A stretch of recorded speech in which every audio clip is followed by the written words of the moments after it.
So this is going to be one of the lessons to come. And it'll be, I think, it's the second lesson to come, and then the fishery will be the third lesson.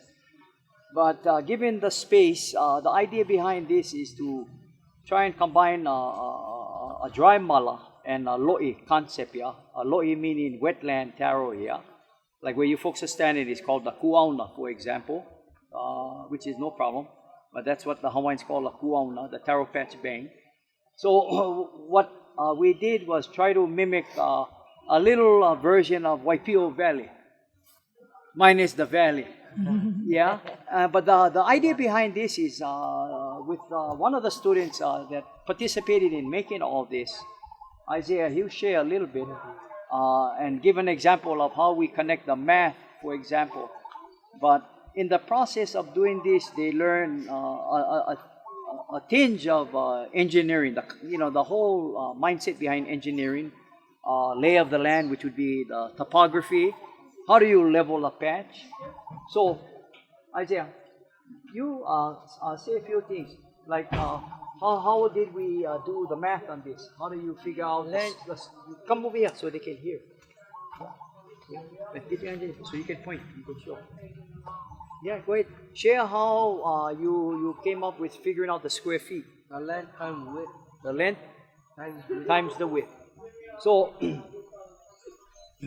he has a lot of energy, this one. Yeah, very challenging, yeah. So, it seems, yeah, for some of them, yeah, he works best in this kind of open environment. And then the idea is to turn on the light bulb somewhere there, and bang, he just pays attention in the classroom. But it's arresting that energy that he has, so that in the classroom, he's maka'ala, the Hawaiians say, very watchful eyes. But that was one example that we did on connecting the math. Whether you figure out your square feet given a space of area, then you can times it by the total area, which is, how many patches we got here, Isaiah? How many we got?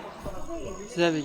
7, yeah. 7 lo'i, yeah. This would be considered wet, yeah, being that it's wet right 6. now. Yeah, okay. And then the length times the width would come out with the square feet, right? And then if we add this all up and then we times it by all this amount, they will come up with a formula, right? So it's that as an example that we're trying to use with the teacher's input and background. This is one of the, I guess, the integrated subjects that we'd like to integrate, which will lead them to pounding the poi, which is at the end, where they do all the process of the poi and whatnot. But mind you now, Nick and Kaian are very thorough. But can you imagine these? Our ancestors were in the forest. They weren't, I mean, they were clean, but they didn't have all that infrastructure that they're using.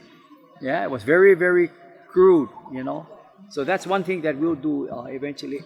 But this is just to give a preview of the lesson that will come, which will combine wet and dry. These areas here will all be in some sort of seed planting. And then I'll use the hedge as a companion plant, yeah. So we'll plant, for example, string beans, wing beans, and let the thing crawl up, and then we have a natural trellis, provided we provide the space support in between, yeah. And then if you look around, you know, we got the bananas and the papayas. This papaya has been here 4 years already. Every other day. Yeah, 4 years. They just keep growing. I leave some yellow one for the bird. Yeah.